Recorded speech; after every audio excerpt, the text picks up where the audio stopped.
परिचय।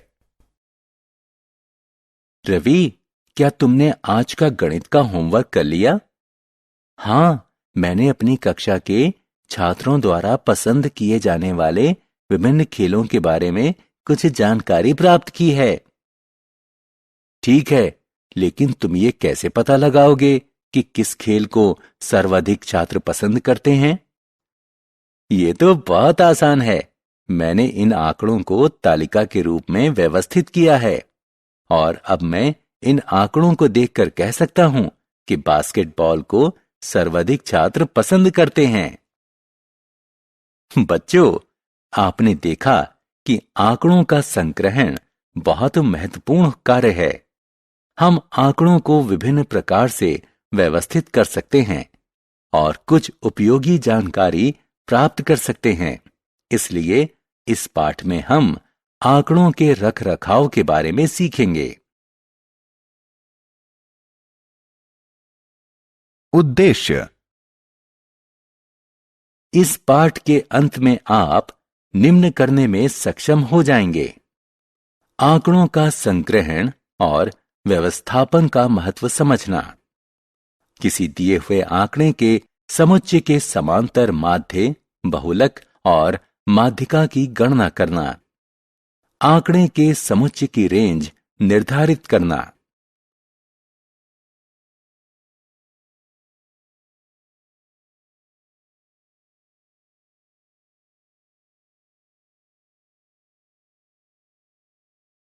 आंकड़ों का संग्रह।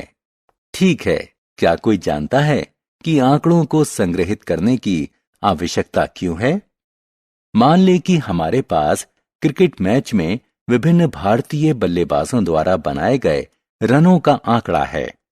इन आंकड़ों को देखकर क्या आप बता सकते हैं कि वर्ष के दौरान किस भारतीय बल्लेबाज ने सर्वाधिक रन बनाए? नहीं। इसलिए यह पता लगाने के लिए कि वर्ष 2010-2011 के दौरान किस बल्लेबाज ने सर्वाधिक रन बनाए हैं, हमें प्रत्येक बल्लेबाज द्वारा बनाए गए रनों से संबंधित आंकड़ों का संग्रहण करना पड़ेगा। इसलिए बच्चों, बिना उपयुक्त आंकड़ों का संग्रहण किए आप जरूरी जानकारी नहीं प्राप्त कर सकते। आंकड़ों का संगठन। हम आंकड़ों का संग्रहण रिकॉर्ड करने व व्यवस्थित करने के लिए करते हैं, लेकिन हमें ऐसा करने की आवश्यकता क्यों है? निम्न आंकड़ों को देखें। कक्षा 7 के कक्षाध्यापक ने 10 छात्रों का भार इस प्रकार लिखा। क्या इसे आसानी से समझा जा सकता है? अब आंकड़ों को देखें। आप आसानी से जान सकते हैं कि किस छात्र का भार सबसे ज्यादा है और किस छात्र का भार सबसे कम।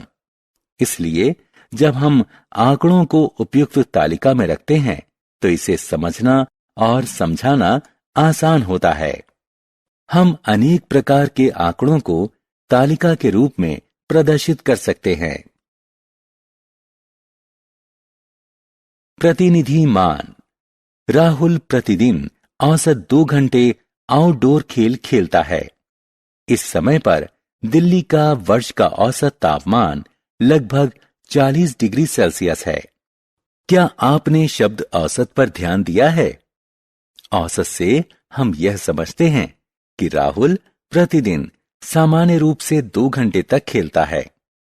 कुछ दिनों में वो कुछ समय कम खेल सकता है, जबकि कुछ दिन ऐसे भी हो सकते हैं जब वो कुछ अधिक समय तक खेले। इसी प्रकार 40 डिग्री सेल्सियस औसत तापमान का अर्थ है कि इस समय दिल्ली का वर्ष का औसत तापमान लगभग 40 डिग्री सेल्सियस है। कभी कभी यह 40 डिग्री सेल्सियस से कम भी हो सकता है और कभी कभी यह 40 डिग्री सेल्सियस से अधिक भी हो सकता है। इस तरह हम देखते हैं कि दिए गए आंकड़े का औसत उच्चतम मान तथा न्यूनतम मान के मध्य स्थित होता है। विभिन्न प्रकार के आंकड़ों का वर्णन करने के लिए विभिन्न प्रकार के निरूपक मान की आवश्यकता होती है। इन निरूपक मानों में से एक समांतर माध्य है। आइए इसके बारे में सीखें। अंकगणितीय माध्य। माध्य संख्याओं का औसत है जिसकी गणना आसानी से की जा सकती है। सामान्य रूप से माध्य ज्ञात करने के लिए कुल निरूपणों के योग को उनकी संख्या से भाग दिया जाता है। आइए इन संख्याओं के माध्य की गणना करें। सबसे पहले संख्याओं का योग करें। इन संख्याओं का योग 60 है। कुल 5 संख्याएं हैं, अतः मध्य बराबर 60/5 जो 12 के बराबर है।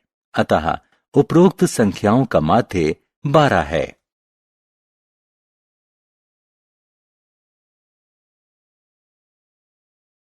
अंकगणितीय माध्य का अभ्यास।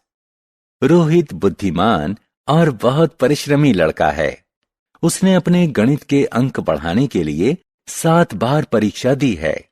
यहाँ प्रदर्शित आंकड़ा रोहित के प्राप्तांक हैं। क्या आप रोहित के प्राप्तांकों का माध्य ज्ञात कर सकते हैं? अच्छा, तो आइए सबसे पहले प्राप्तांकों का योग करें, जो 300 है। हम जानते हैं कि उसने 7 बार परीक्षा दी, इसलिए रोहित के प्राप्तांकों का माध्य बराबर 300/7 जो कि 42.86 है।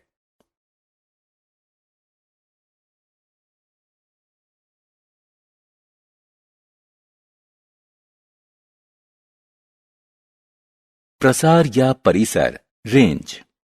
आंकड़ों के समुच्चय का प्रसार यानी रेंज समुच्चय के उच्चतम मान व न्यूनतम मान के मध्य का अंतर होता है।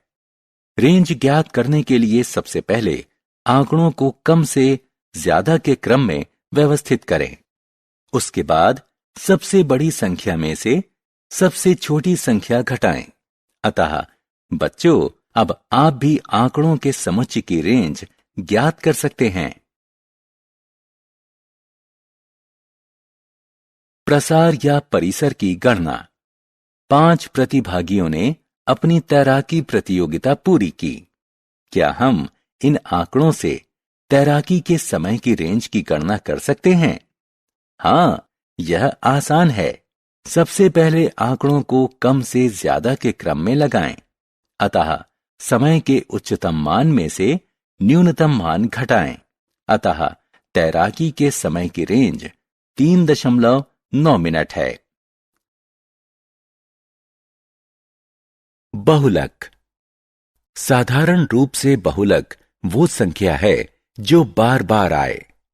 इस उदाहरण को देखें। यहां कुछ संख्याएं हैं। हम बहुलक कैसे ज्ञात करेंगे? बहुलक ज्ञात करने के लिए सबसे पहले हमें संख्याओं को क्रम में लिखना होगा। उसके बाद हमें गणना करनी होगी कि कौन सी संख्या कितनी बार आई है। अब देखें कि कौन सी संख्या सर्वाधिक बार आई है। इसमें 8 2 बार आया है, इसलिए बहुलक 8 है।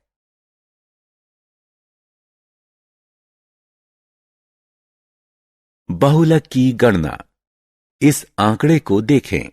यह एक कक्षा के 25 बच्चों की लंबाई को प्रदर्शित करता है।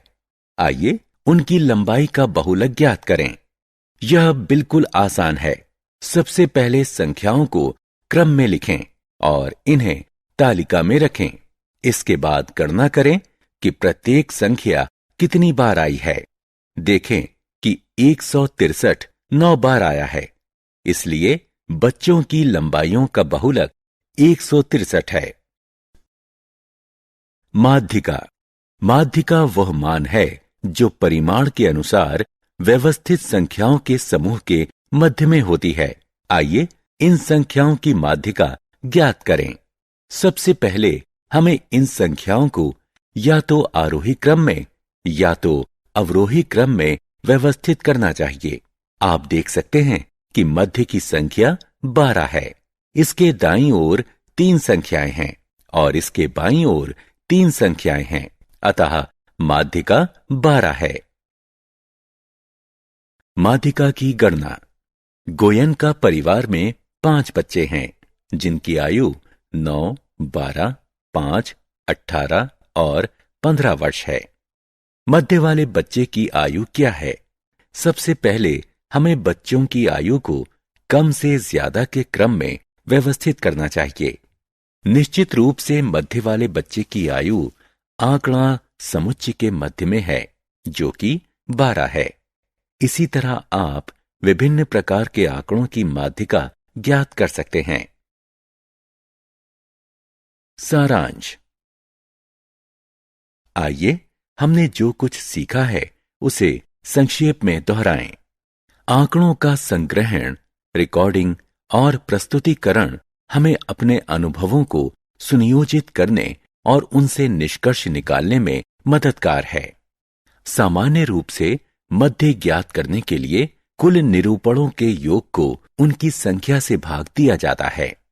आंकड़ों के समुच्चय का प्रसार या परिसर यानी रेंज समुच्चय के उच्चतम मान व न्यूनतम मान के मध्य का अंतर होता है। साधारण रूप से बहुलक वह संख्या है जो बार बार आए। माध्यिका वह मान है जो परिमाण के अनुसार व्यवस्थित संख्याओं के समूह के मध्य में होती है।